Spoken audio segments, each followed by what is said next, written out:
I'm thankful for the fact that in this country, in Kentucky, I had warm, compassionate relatives who made me feel like I needed to be determined to do something with my life, not just take care of myself, but I should take care of others.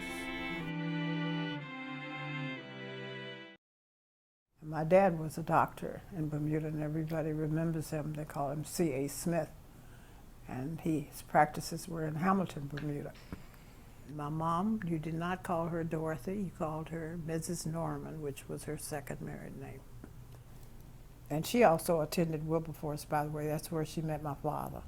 She was from a little city in Paducah, and he was from Hamilton, Bermuda.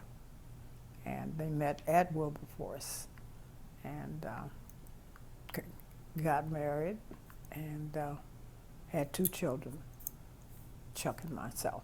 All I can remember is the house smelling like muffins and cookies and cake and pie, and people saying, what have you got for homework? Let me see your report card, you know. And all this was such a wonderful feeling, which I know that the kids today may have lost because of people living for such distances apart, you know. My mom had a bridge club, and they would dress for this bridge club, and I thought that was very, very educational, because to this day I cannot play bridge. That is a very difficult game. I learned how to play chess, but I never learned, and bid whist, but not bridge. And they'd make these little sandwiches and little dainty sandwiches, and oh, I just love the fact that they had the bridge club, you know. Everything about Bermuda is another world. Bermuda is another world. And I remember as a child wearing these beautiful dresses that the aunts had made and my mom and grandmom had made. And all the dresses had stitches right here.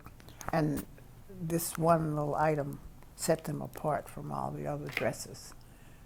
Because I remember when, after my mom and dad divorced and my mom and I came back to the States, the children would laugh and sort of poke fun at the dresses because they were so different.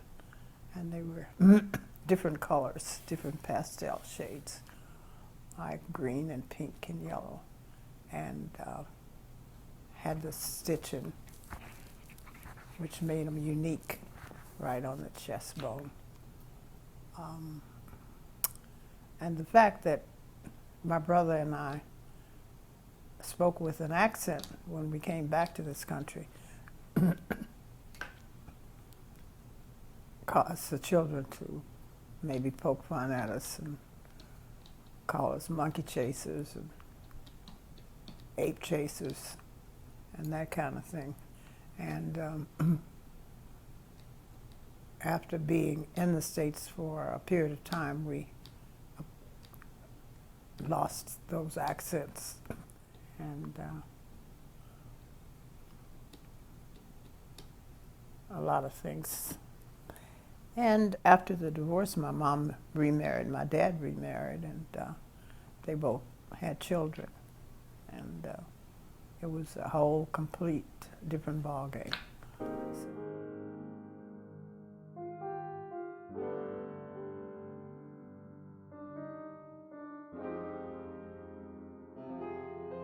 My husband was enlisted. And at that time, there was no fraternization between officers and enlisted personnel, which meant that he could not come to the BOQ, and I could not go to the enlisted men's quarters, nor could we socialize. We could not attend the movies together, attend any social event together because of his enlisted status. 2 officers could go together, but not an officer and an enlisted person. So what we did decide to do after we developed a relationship was to move off the base and get an apartment. And that worked out for both of us. My husband wanted to be a pilot, and he wound up as a radioman, working on the planes.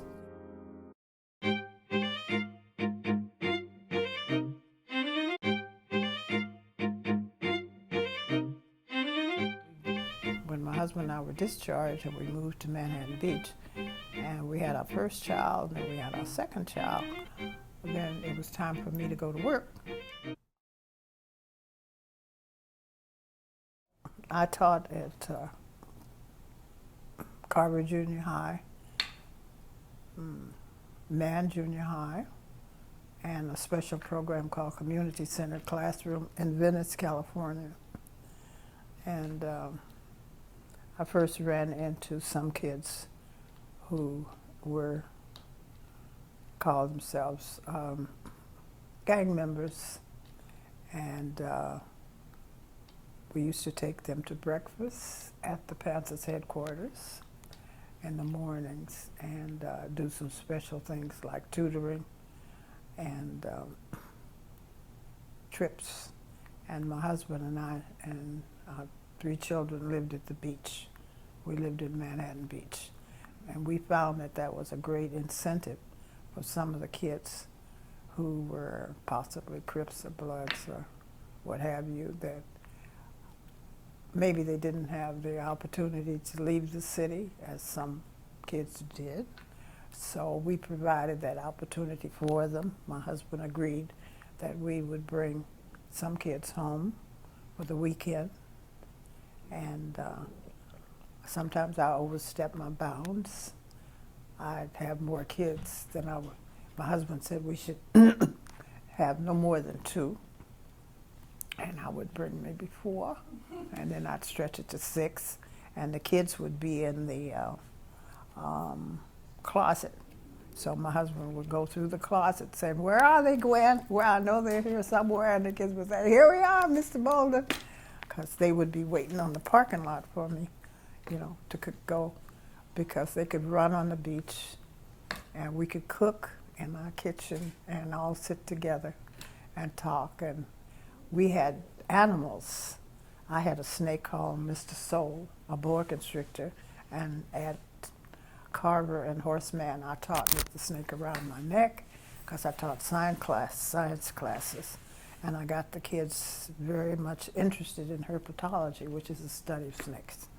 And also this was a way for me to ensure that I'd have absolute discipline, because no one wanted to see Mr. Soul get on the floor, and I would say, if we aren't really quiet, you know, I'm going to have to take him off my neck. And they, "Oh, no, no, no, no, no, no." Even the kids who behaved maybe not so good, they say, "Oh, no, no, no. No, everybody, you sit there, don't you say a word, man. You be quiet in this class. Nobody talks in this class." And Essence did a story on me in 1984 and talked about the snake. Whenever there was a fight, the security guards would come and say, "Could you bring the snake out?" And I'd come out with the snake draped around. And he was 6 feet long, and my kids all remember him, because we had him in a cage and at home and had a green light, and we fed him rats. And not only did we have a snake, we had a turtle named Touche. We had a monkey named Covatus, because one of my daughters went to visit Bermuda, and my dad gave her money to buy a monkey. So she bought a monkey when she returned to the States. We had a cat named Calico.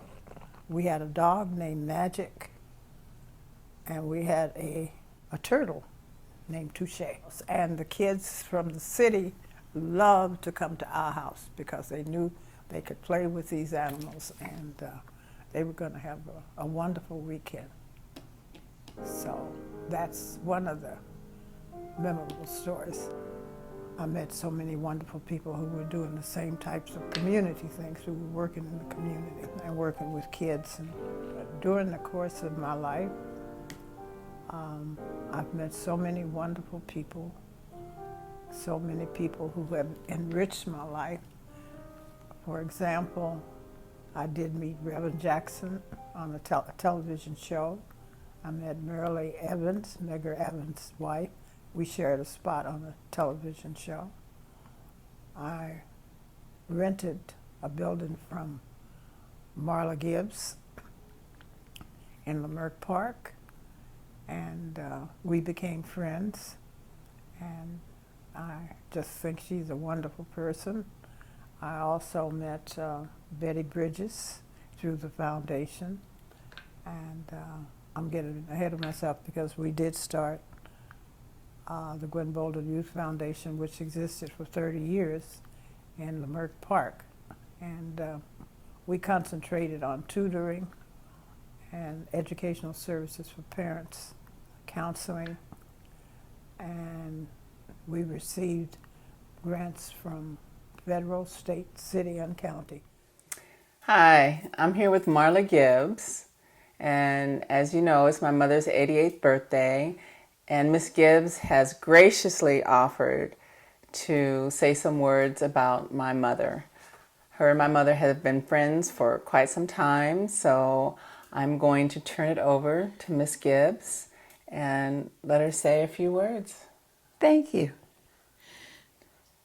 Gwen Bolden and I are friends, although she's having her 88th, is it? 88th birthday. And I'm still 30.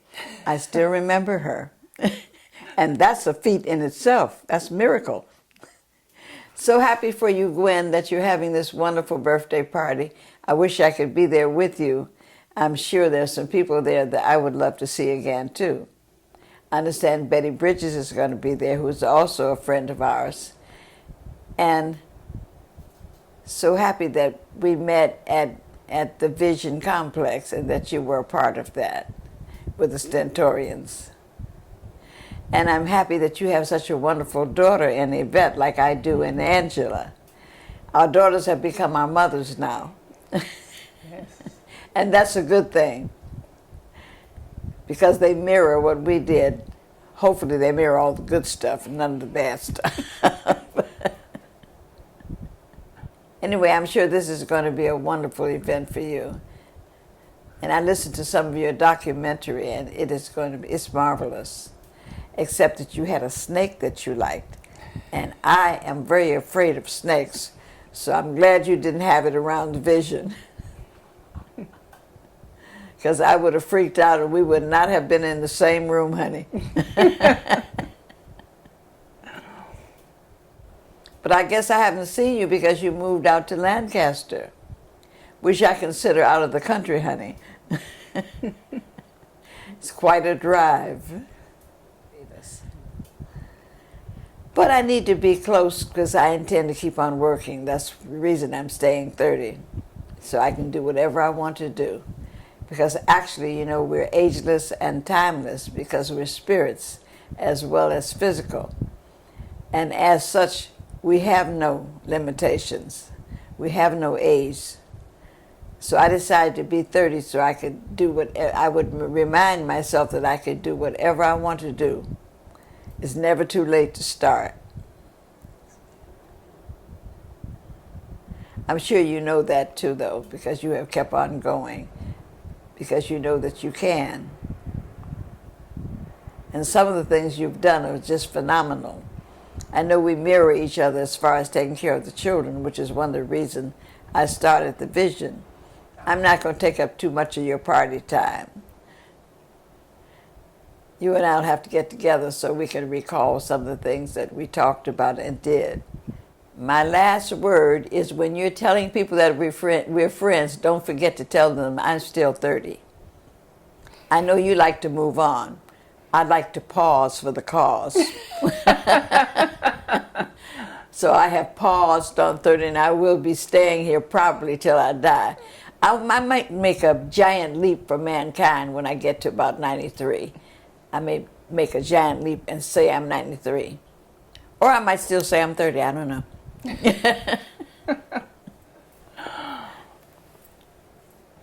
Well, once again, thank you. And I'm sorry you can't make it to the party, but I am too. But you were there in spirit.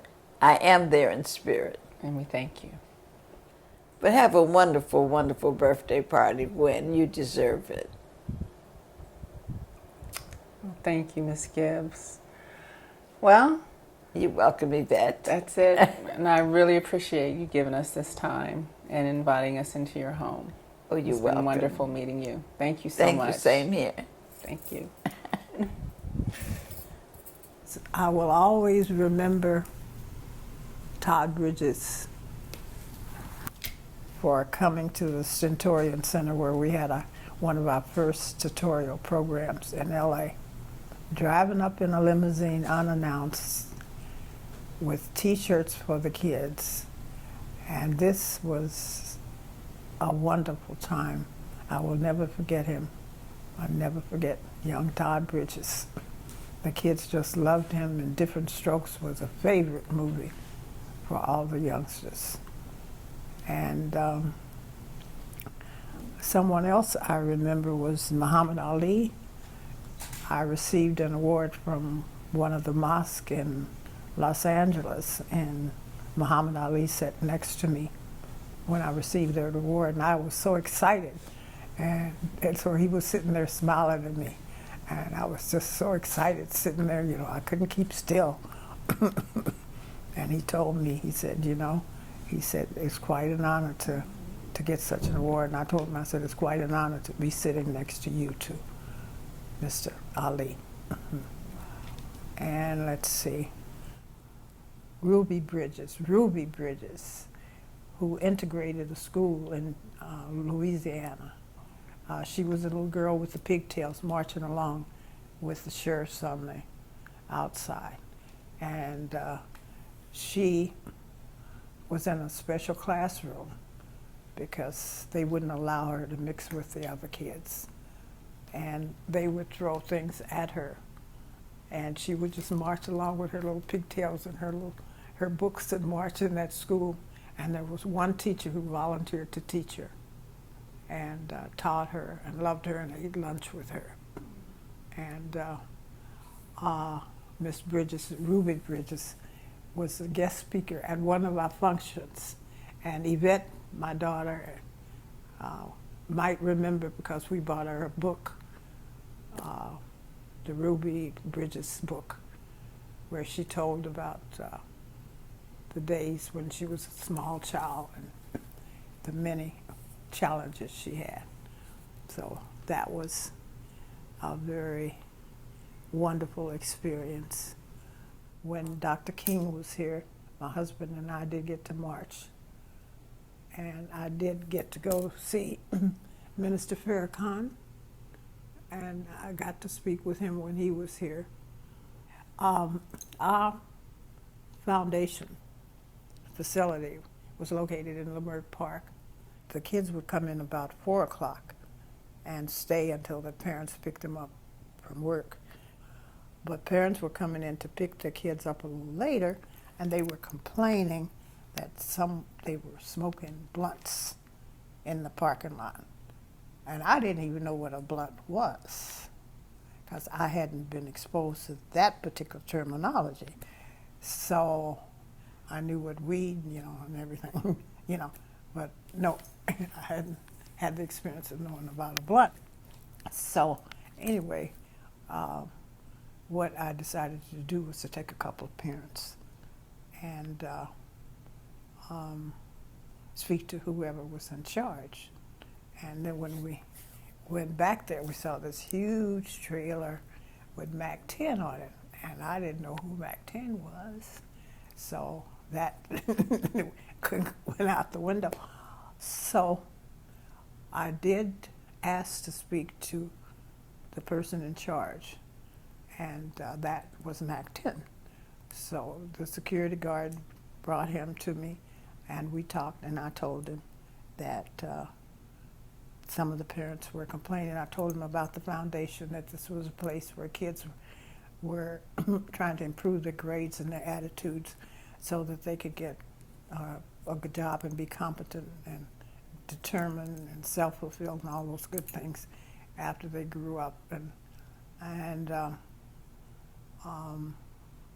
we certainly didn't want them, you know, smelling blunts and, you know, and didn't want the parents complaining. So anyway, he assured me that he would take care of it, and he did call a security guard and told security there was be no more smoking blunts in that parking lot. The next thing I knew, the kids were screaming, "Mac 10, Mac 10, Mac 10." Now that was on the trailer. Who is Mac 10? Okay, well, I have to find out who Mac 10 is. And Mac 10.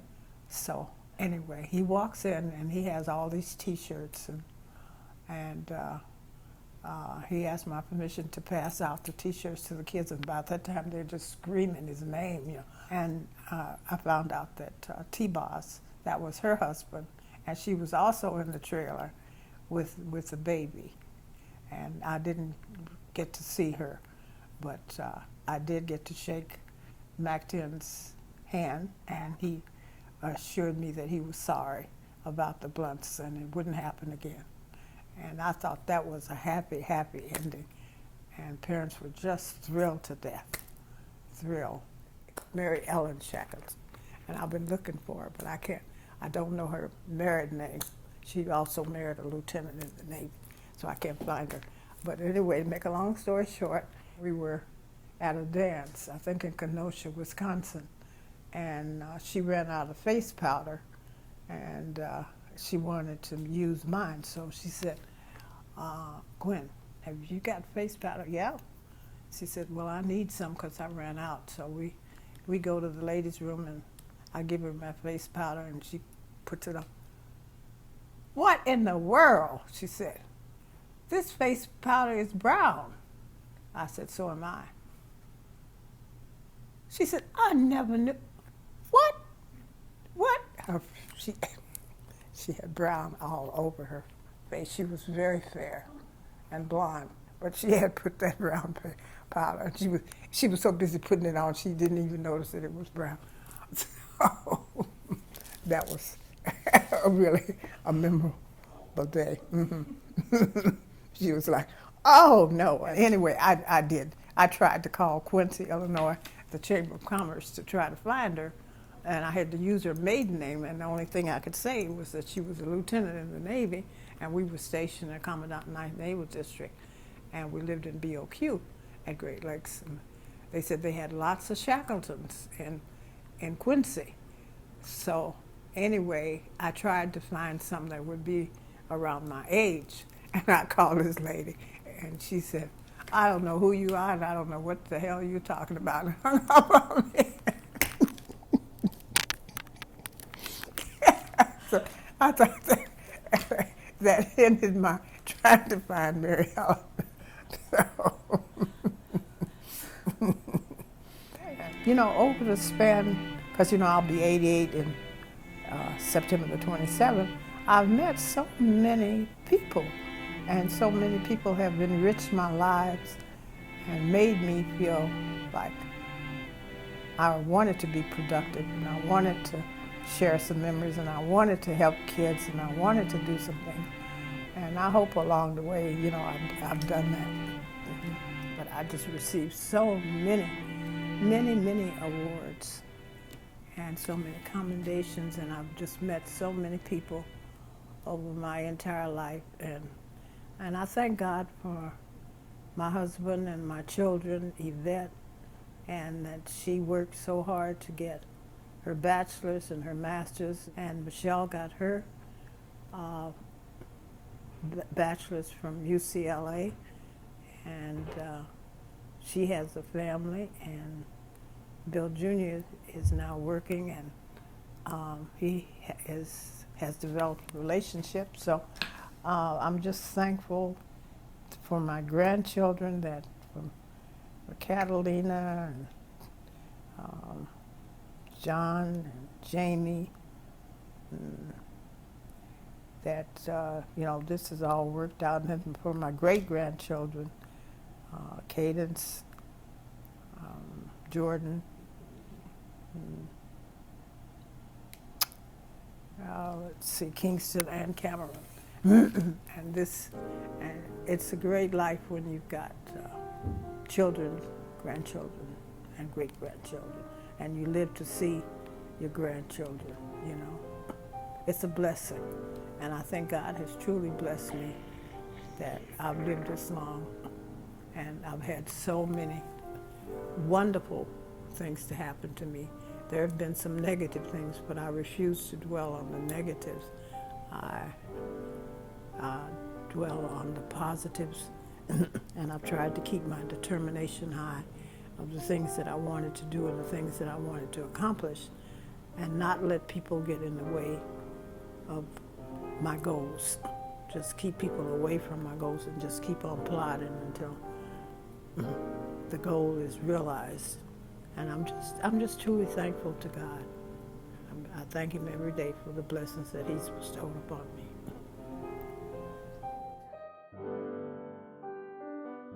Of course, money would be a great thing.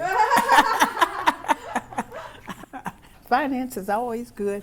I'd like the windows of the finance to open up, But, when I had money, or when I received money, I've always taken care of my children. I always saw that they had what they needed. When they came to me to ask me for something, I was always there, and always gracious and giving. And I told them when I die, there won't be anything left. So just good wishes. Just say, Mom gave at the office. And Grandma gave at the office. Baba gave at the office. And that's it. And where did you get the name Baba from? My grandson, John, could not say grandmother. So grandmother came out Baba. And I understand that Baba is an African term for father.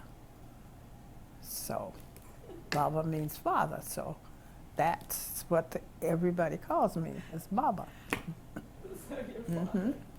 So that means I'm a father. That's what everybody calls me. Preserve yourself. Yeah. Do the right thing.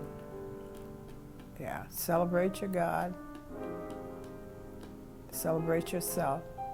Never, ever give up on yourself. And never, ever thinking you're not that much. You are that much. You are that bag and potato chips and more. Never give up on yourself. And never let people define who you are. You define who you are. And keep that determination going. If you want to be a doctor, then you lay out a map.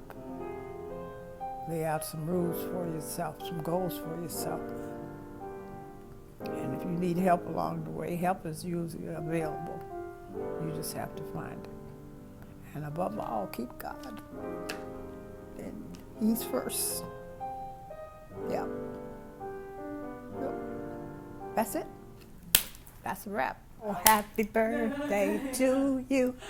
Happy birthday to you. To you. Happy birthday, dear Gwen. Happy birthday to you. Happy birthday to ya. Happy birthday to ya. Happy birthday.